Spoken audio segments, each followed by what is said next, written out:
పిల్లలు. నమస్కారం అమ్మా, మీ పేరేంటి? నా పేరు శాంతమ్మ. ఇప్పుడు ఎలక్షన్స్ వస్తున్నాయి కదా, ఎవరు సీఎం అయితే బాగుంటది? ఎవరు మనుషులకి పిల్లలకి బాగా చూస్తే కదా వస్తే చేస్తాము. ఏం చేయాలి, స్థలాలు వచ్చినావని చూపి కూడా స్థలాలు రాకుండా మీకు స్థలం రాలేదా? రాలా. ఎందుకు రాలేదమ్మా? ఏమో మళ్ళీ తెలియదు. బుక్ వచ్చింది కానీ ఆడ స్కూల్లో పోతేటప్పుడు రాలే. అడగలేదా వెళ్ళి? అడిగినాము, నిదానం వస్తావి అంటారు. ఏమొస్తావు, ఏమో 40 ఏళ్ళు డబ్బులు పడతాయి అని 3 సార్లు వేసినాడు జగన్.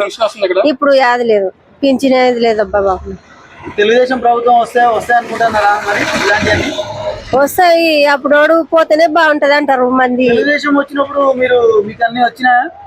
మాకేం రాలే. నేనంగా అదే స్థలం ఇస్తామని ఇలా అని చెప్తుండేనా. తెలుగుదేశం జగను. ఈసారి మీ ఓటు ఎవరికి వేద్దాం అనుకుంటారు? ఎవరికో మా ఇంట్లో మా ఆయన ఎవరు చెప్తే వాళ్ళకి ఇస్తాం. మాకేం తెలియదు వాళ్ళంగా. Please subscribe .news.